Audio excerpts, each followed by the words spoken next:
नहमदुलिल्लाहि करीम अम्माबाद फ़ौज़बिल्लाहि मिनश्शैतानिर्रजीम बिस्मिल्लाहिर्रहमानिर्रहीम अस्सलामु अलैकुम वरहमतुल्लाहि वबरकातुहू। मैं हूँ कीम आसिफ़ अली राव। आज को जो मौज़ू हम तरतीब दे रहे हैं ये बड़ा स्पेशल मौज़ू है। खुदारा इसको इतना सीरियस लीजिएगा कि जिनके पास थोड़ा सा भी अक्ल और शऊर मौजूद है तो यकीनन ये वीडियो उनके लिए बड़ी कारआमद साबित होगी, क्योंकि इस वीडियो में जो चीज़ें हम आपके सामने रखेंगे, जो तजर्बात आपके सामने रखेंगे, जो मिसालें आपके सामने रखेंगे, वो आपको समझाने के लिए काफ़ी होंगी और मैं उम्मीद करता हूँ कि आपकी ज़िंदगी को भी तब्दील करने का बाइस बनेगी। ये वीडियो हो सकता है कोई थोड़ी सी तवील हो, लेकिन चूँकि ये ख़ुराक साबिर मुल्तानी साहब रहमतुल्लाह अलैह का जो फार्मूलेशन है वो है इलाज बिल ग़िज़ा। तो इलाज बिल ग़िज़ा एक ऐसा मौज़ू है कि इस पे जितनी मरतबा बात की जाए उतनी ही कम है। जितनी दफ़ा हम बात कर सकें शायद मौज़ू ये कभी कंप्लीट ना हो पाए, क्योंकि हर मरतबा एक नया एंगल, एक नया व्यू होता है इंसान के सामने सोचने का, काम करने का, बात करने का, वरना फिर तो ज़िंदगी इंटरेस्टिंग नहीं रहेगी। फिर तो बिल्कुल भी किसी चीज़ का इंसान को मज़ा भी नहीं आएगा। जैसे इंसान रोज़ाना रूटीन की चीज़ों में इस्तेमाल एक जैसी चीज़ इस्तेमाल करना शुरू कर दे, जैसे रोज़ाना वो गोश्त ही खाना शुरू कर दे, जैसे वो रोज़ाना सब्ज़ी एक ही खाना शुरू कर दे, जैसे वो कोई रोज़ाना दूध ही सिर्फ पीना स्टार्ट कर दे, तो वो उकता जाएगा। उसके पास मुख्तलिफ़ ऑप्शंस होते हैं और ऑप्शंस देने का मतलब भी यही है कि इंसान की ज़िंदगी को फीका और बोर ना होने दिया जाए। अब यहाँ पे जान लीजिए कि इंसान की ज़िंदगी पर ख़ुराक के असरात और अहमियत वैसी ही है जैसे गाड़ी में हाई सुपर और हाई ऑक्टेन की अहमियत है। अब मैं आपको इसका छोटी सी एक मिसाल देके समझाना चाहूँगा। पिछले दिनों मुज़फ़्फ़रगढ़ जाना हुआ तो गाड़ी के अंदर मैंने हाफ़ हाई ऑक्टेन डलवाया और हाफ़ मैंने हाई सुपर डलवाया, और ड्राइवर ये बात देख के हैरान रह गया कि गाड़ी की एवरेज 2 से 3 किलोमीटर बढ़ चुकी है। अब इसकी क्या वजह बनी है? इसकी वजह बनी हाई ऑक्टेन पेट्रोल। अगर पेट्रोल हाई ऑक्टेन ना डलवाता तो वही 3 किलोमीटर मुझे नुकसान उठाना पड़ता और उसके मुझे इजाफ़ी पैसे पे करने पड़ते। अब आप इस बात से अंदाज़ा लगा सकते हैं कि हाई ऑक्टेन के साथ शामिल करने से 3 किलोमीटर का इजाफ़ा हुआ फ़ी लीटर के पीछे। तो आप अंदाज़ा लगाइए कि उसका अगर पूरा हम टोटल निकालें तो अगर 800-900 किलोमीटर का सफ़र किया गया तो उस 800-900 किलोमीटर के पीछे आप लीटर की एवरेज निकाल लें और उसके पीछे पेमेंट्स के बारे में आप जायज़ा ले सकते हैं। अब यही चीज़ सेम इंसान के साथ है। अगर इंसान की बॉडी के अंदर हाई ऑक्टेन पेट्रोल होगा सिर्फ़, तो उसकी रफ़्तार, उसका काम करने का अंदाज़, उसका जिस्म, उसकी ताकत, उसकी तवानाई, उसका फ़ोकस, उसके मामलात, उसका निज़ाम-ए-इंहिज़ाम, वो तब के सब की सब चीज़ें बेहतरीन काम करती रहेंगी। आप ये किसी ड्राइवर से पूछ के देख ले सकते हैं कि या जो लोग गाड़ियाँ इस्तेमाल करते हैं, कभी वो high octane simple high octane petrol डलवा के वो ट्रैवल करके देखें और फिर एवरेज निकाल के देखें। यहीं से इंसानी बॉडी की आपको समझ में आ जानी चाहिए कि इंसान की बॉडी अल्लाह ने क्या बनाई है। अब अगर इंसान की बॉडी में हाई ऑक्टेन की बजाय हाई सुपर डाला जाएगा तो उसकी रफ़्तार कम हो जाएगी, गाड़ी का इंजन डिस्टर्ब होगा। हाई ऑक्टेन से गाड़ी का इंजन पावरफुल रहता है, तवाना रहता है, उस पे वो असर नहीं पड़ता जो हाई सुपर के इस्तेमाल करने से असर पड़ता है। इसी तरह इंसान के जिस्म है, अगर इसके अंदर हाई ऑक्टेन की बात करते हैं तो हाई ऑक्टेन क्या है बताइए ज़रा। अगर देखा जाए तो हाई ऑक्टेन तो वो ही जो अल्लाह के रसूल ने इस्तेमाल किए हैं।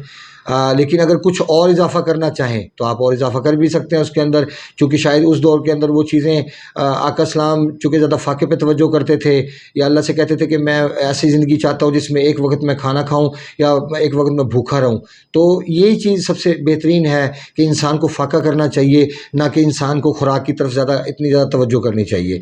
क्योंकि पेट्रोल जितना आप गाड़ी को चलाएँगे पेट्रोल की ज़रूरत भी उतनी पड़ेगी।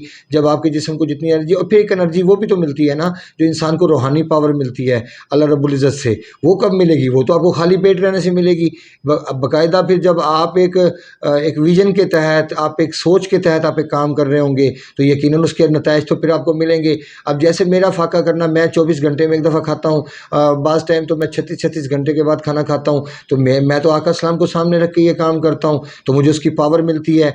लोग पूछते हैं कि आप कैसे ज़िंदा रह लेते हैं या कैसे आप सारी ज़िंदगी अपने सारे मामलात को कैसे चला लेते हैं, पेशेंट को डील करते हैं, घर के सारे मामलात को देखना पड़ता है, लाहौर भी जाना है, वहाँ के क्लिनिक को भी डील करना है, वापस भी आना है, इस्लामाबाद भी जाना पड़ जाता है, मतलब मुख्तलिफ चीज़ें सामने रखी जाए तो मैं कैसे डील कर लेता हूँ। इसके डील करने के पीछे, अब इसकी मिसाल आप यूँ ले लें कि मैं पिछले दिनों इस्लामाबाद ट्रैवल किया, मैं रात को 9 बजे खाना खाया था और अगले दिन मैंने रात को 9 बजे खाने का इस्तेमाल किया।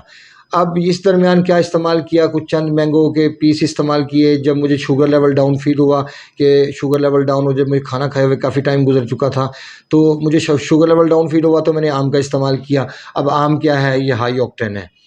अब इसके बाद आ जाएँ आप बात कर लें बकरे की, हाई ऑक्टेन है मटन, देसी चिकन हाई ऑक्टेन है, बटेर आपका हाई ऑक्टेन है। अब इसके बाद आ जाएँ अदरक हाई ऑक्टेन है। बेशक ये ब्लड मुहैया नहीं करता, लेकिन आपकी बॉडी में हीट मुहैया करेगा, जो आपके सिस्टम को रन करने के लिए बेहतरीन मुआविन साबित होगी, क्योंकि इसका मिज़ाज गर्म खुश्क है, इसका मिज़ाज इंसान के जो जिगर है उससे मैच खाता है। जब इसका जिगर के साथ इसका ताल्लुक़ है, देखें इसका कलर पीला है, अंदर जब इसको आप छीलते हैं, छीलने के बाद देखते हैं इसका कलर कैसा होता है। और एसिडिटी के पेशेंट के लिए इंतहाई कारआमद चीज़ है। नॉर्मल बंदा भी इस्तेमाल कर सकता है, ठंडक वाला मरीज़ भी इस्तेमाल कर सकता है। लेकिन अदरक का इस्तेमाल सिंपल काफ़ी नहीं। मैं आपको एक जनरल बात बता रहा हूँ कि जैसे जो चीज़ हाई ऑक्टेन की सफ़ में शामिल होती हैं। अब इसमें आप ले आएँ, काली मिर्च का इस्तेमाल कर लें, आप इसके बाद इस्तेमाल कर लें, आम का इस्तेमाल कर लें, खजूर का इस्तेमाल कर लें, काजू का इस्तेमाल कर लें, अंजीर का इस्तेमाल कर लें, तिलों का इस्तेमाल कर लें, ये सब हाई ऑक्टेन है। याद रखिए कि आका सलाम की ज़िंदगी में बकरी का दूध, बकरी का गोश्त, उसके बाद सरकार की ज़िंदगी में खजूर, सरकार की ज़िंदगी में अंजीर, जितनी शहद, ये सब के सब हाई ऑक्टेन है। ये सब चीज़ें अल्लाह के रसूल की ज़िंदगी में रही हैं। अगर आप कुछ दोस्त हमारे भाई हमें आका सलाम की मिसाल देने की कोशिश करते हैं, यार तुमने कभी आका सलाम के बारे में कभी पढ़ा भी है, सोचा भी है कि आका सलाम की ज़िंदगी में था क्या? आप लोग फटाफट कहते हैं कि आका सलाम जौ खाया करते थे। आप पहले ये स्टडी तो करें कि उन्होंने पूरी ज़िंदगी में जौ कितना खाया है। आप ज़रा उसका तनासब तो निकालें। फिर कुछ लोग और मिसाल अजीब बेवकूफ़ों वाली मिसाल देना शुरू कर देते हैं कि आका सलाम तो अल्लाह के नबी थे, कहाँ हम, कहाँ आका सलाम। अरे भाई, कौन पहुँच सकता है आका सलाम तक? तो आका सलाम तक तो दुनिया का कोई भी इंसान नहीं पहुँच सकता, वो तो अल्लाह के महबूब हैं। लेकिन भाई, हम उनकी पैरवी करके कम से कम हम वो चीज़ें तो ले सकते हैं जो आम रूटीन में इंसान को नहीं नसीब हो सकती।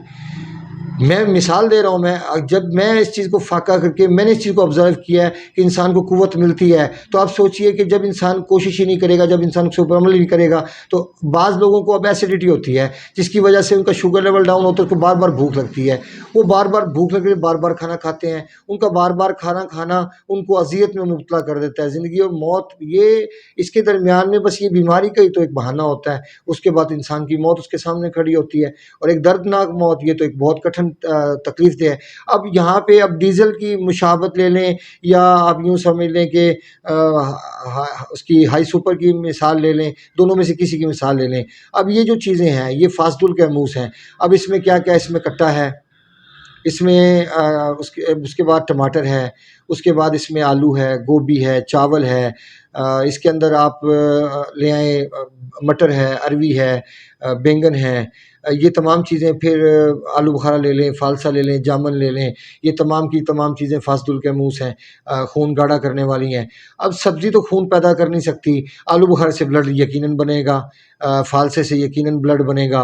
लेकिन आप ये सोचिए कि खून कौन-सा पैदा कर रहे हैं? आप हाई ऑक्टेन लेना चाह रहे हैं, या आप डीज़ल लेना चाह रहे हैं, हाई सुपर लेना चाह रहे हैं? आप अपने इंजन को मुहैया क्या करना चाह रहे हैं?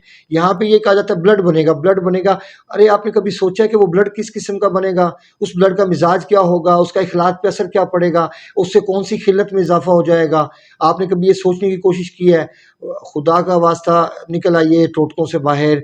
ये सिर्फ़ खून पैदा करना और सब इन चीज़ों को सिर्फ़ देखना और उसके पीछे छुपे हुए हक़ाइक़ को ना समझना, ये बहुत ख़तरनाक साबित होगा, और ये अभी तक हो रहा है। जैसे पिछले दिनों मेरी एक रिलेशन में एक रिलेटिव का इंतकाल हुआ। पहले उनको पाइल्स का मसला था, समझाया, नहीं समझ में आया, वो यूट्यूब पे वीडियो सर्च करते रहे। उसके बाद फिर पित्ते में पथरी पैदा हुई, समझाया, फिर उन्होंने कहा जी मैं तो फ़लाँ हकीम को स्टडी कर रही हूँ, फ़लाँ हकीम बहुत अच्छा है, उसने मुझे कहवा बताया, उसमें लेमन का इस्तेमाल था। वो करते-करते पित्ते की पथरी और बढ़ गई, पित्ता पथरियों से भर गया, फिर पित्ता निकलवा दिया। फिर आखिर में उसके बारे में पेशेंट गोई थी कि इनको कैंसर की तरफ जाना पड़ेगा, आखिर वही हुआ, उनको कैंसर हुआ। अब यहाँ से मुझे ये चीज़ समझाइए कि जब एक चीज़ बार बार मुशाहिदात और तजर्बात से गुजर जाए, उसके बाद भी कोई बेवकूफ़ी की गुंजाइश बाकी बचती है। जो लोग चाहते हैं कि वो खाते खाते मरना चाहते हैं, तो बेशक उनको इजाज़त है, वो फाजूल का मुँह दब के इस्तेमाल करें, कट्टे का गोश्त खाएँ, डेली खाएँ, टमाटर डालें, उसमें लहसुन डालें, उसमें सुर्ख मिर्च डालें, उसको मज़ेदार करके खाएँ, उसका स्वाद लें पूरा पूरा, ताकि ज़िंदगी में रहते हुए जो स्वाद, मैंने तो सुना दो ज़िंदगियाँ हैं, दो हालतें हैं इंसान की, एक ज़िंदा रहना और फिर मौत, और मौत के बाद उठाया जाना जो दूसरी ज़िंदगी। अब वहाँ के हिसाब किताब किस बात पे होंगे? जब आपकी बॉडी में फाजलुल कैमूस होगा, तो आप क्या समझते हैं कि आप एक नॉर्मल लाइफ गुजार पाएंगे? क्या आप एंजाइटी डिप्रेशन से बच पाएंगे? क्या आप जो हमारी सेक्सुअल लाइफ होती है, क्या उसके ऊपर एक नताइज दे पाएंगे? ये कभी भी मुमकिन नहीं है। आप एक नाकाम इंसान होंगे, क्योंकि फाजलुल कैमूस, गंदा खून क्या करेगा? आपकी सोच को नेगेटिव कर देगा। जब आपकी सोच ही नेगेटिव हो जाएगी, आप सोचिए, आप पॉजिटिव सोचने की सलाहियत नहीं रखते, फिर ये जो आजकल जवान बच्चे हैं, ये मस्टरबेशन का शिकार हो जाते हैं, क्योंकि दिल का दबाव इतना बढ़ जाता है, ख्वाहिशात इस हद तक बढ़ जाती हैं। बाज़ लोग अपनी वाइफ की तरफ मुतवज्जो होते हैं, तो वो डेली की बुनियाद पे वो चीज़ अंजाम देना चाहते हैं, हालांकि उनके पास ताकत नहीं होती, जिसम के अंदर थकन मौजूद होती है, फिर भी वो यही चीज़ चाहते हैं। कैफ ये मौजू बहुत लंबा होता चला जाएगा, इस मौजू पे फिर इंशाल्लाह बात करेंगे। मेरा ख्याल है कि आज का टॉपिक इतना ही आपके समझने के लिए काफ़ी होगा। आपको मज़ीद झंझट से बचाना चाहता हूँ। मैं चाहता हूँ कि नेक्स्ट वीडियो के अंदर फिर दोबारा इस मौजू पे बात की जाए और किसी और एंगल से की जाए, जिससे आपको समझने का मौका मिले। इसमें टिंडे, तोरी, कद्दू वगैरह ये चीज़ें शामिल नहीं हैं। नेक्स्ट वीडियो में पार्ट 2 के अंदर जब बात करेंगे, तो फिर हम इसको भी दोबारा अपनी उसमें लेके आएंगे कि इसके असरात क्या होते हैं और इसके इंसानी जिस्म पर क्या असरात पड़ते हैं, क्या इससे ब्लड बनता है, नहीं बनता है, इससे क्या होता है। अपने दोस्त अहबाब का ख्याल रखें। मिलते हैं इंशाल्लाह मज़ीद इन्फॉर्मेटिव वीडियो के साथ। वमा अलैना इल्लल बलागुल मुबीन। अस्सलामु अलैकुम वरहमतुल्लाहि वबरकातुहू।